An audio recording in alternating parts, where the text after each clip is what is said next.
přivítání občánku. No, honem vstávat.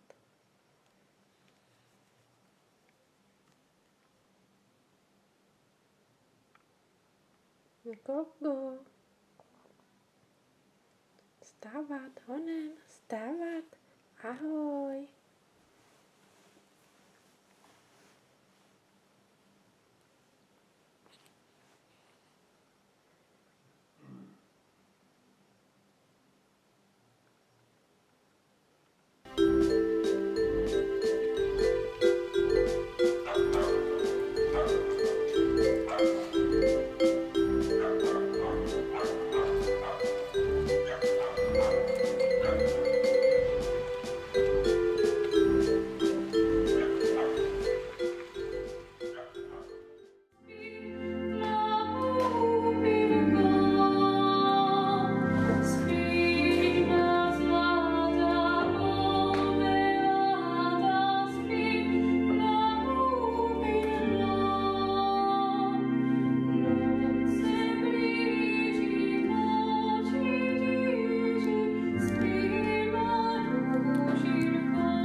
Děťátko sladké, život je nový, kytičko rozkvetlá na rozcestí.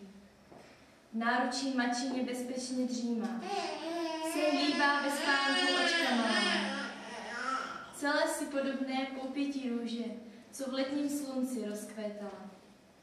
Až prvně vykročíš pěšinkou v trávě, pro tebe rozkvětou v zahrádce stromy. Pro tebe zavoní fialky v poušti. Pro tebe sluncem se ozdobí domy. Poznáš, jak krásná je rodná tvá země, jak sladký chléb dává, jak písně umí o lásce, o práci, o věčném míru zaspívat všem, kdož porozumí.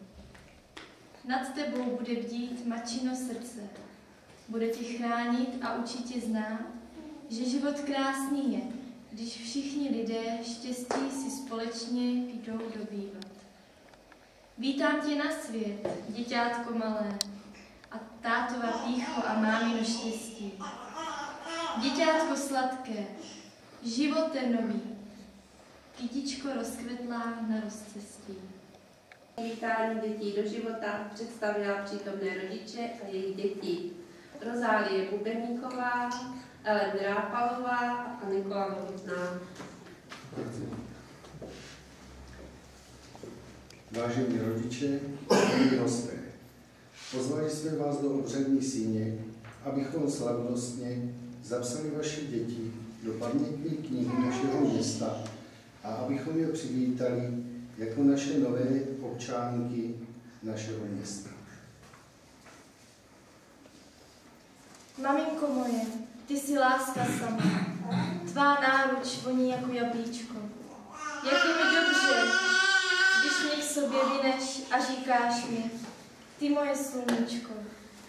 Maminko moje, ty jsi láska sama a domov, jenž mne přivítal, si celý pro mne nachystala, když v slunci nový den svítal. Táto, můj táto, ty jsi pevná hradba, jež chrání mne a naší mámy sníh, jež chrání domov náš před vichrem nepohody, že u nás teplo je, i když je venku sníh. Táto, můj táto, když si nad kolébku bílou mi holubičku pevně dal, mámu si objal rukou lehce v pasu a řekl jí: Jsme bohatší než pohádkový král. Jak zavonilo u nás, jako pod jabloní. A co si zvonilo, jak lesní pramínek. Ach, mámo, táto, láska domů staví. A já jsem v stavbě té malinký kamínek.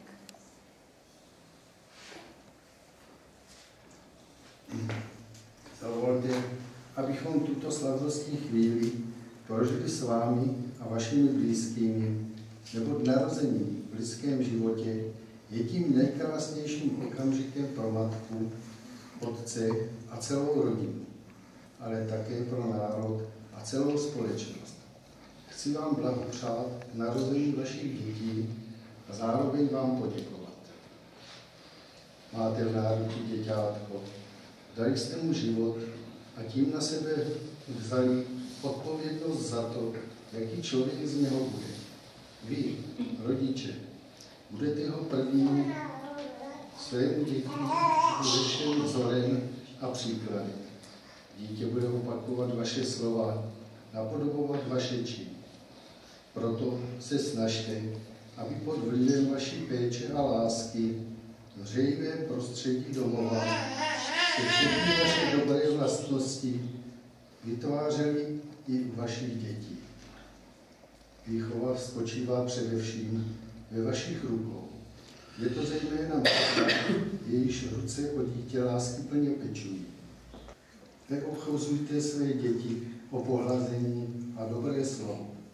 Pěstujte v nich ty nejlepší povahové vlastnosti.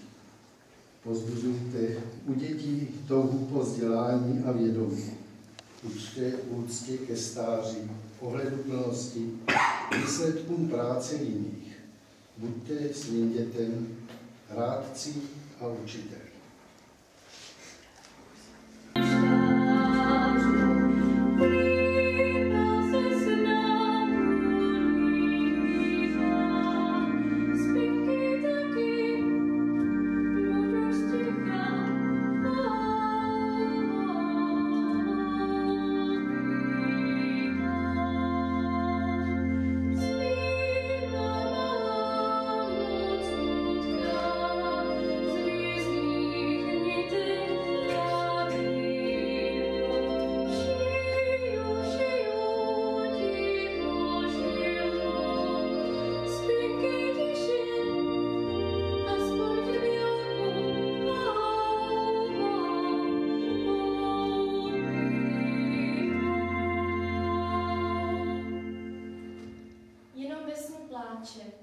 Usmívá se v snění.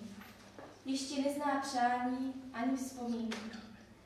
Už se narodilo, ještě u nás není. Dokončuje velké ticho z maminky. Už se narodilo, dítě z lásky vidí. Zatím spí a dřímá a jen tu a tam na mátožnou chvilku procitne a vidí. Spatří svět a usne. Nepospíchá k nám. Už se narodilo, ještě není doma. Bez lidí a samo, jméno v osudí. Spí a neví. Neví, jaké to má. Kam se po tom velkém spánku probudí.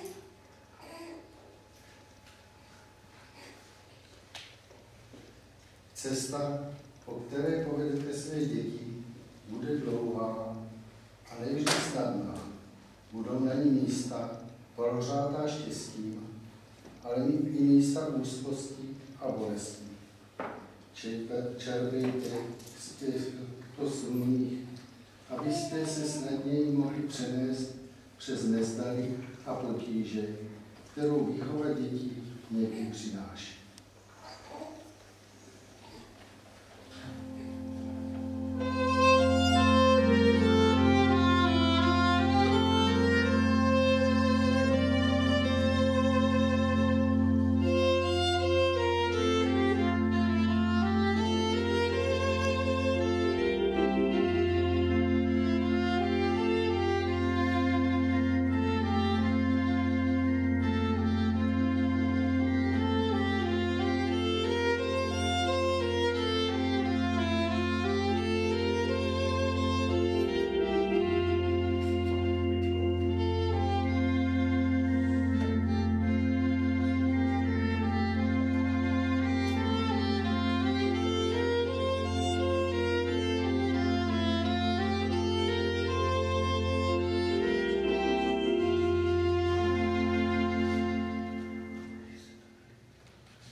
vám, aby všechna péče a láska, kterou dětem věnujete, vám vaše děti vracely, aby jednou byly vaší oporou a radostí. Prosím o podpis do pamětní knihy našeho města.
Děkuji vám za účast na dnešním vítání nových občanů města Rostock.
Svatnice.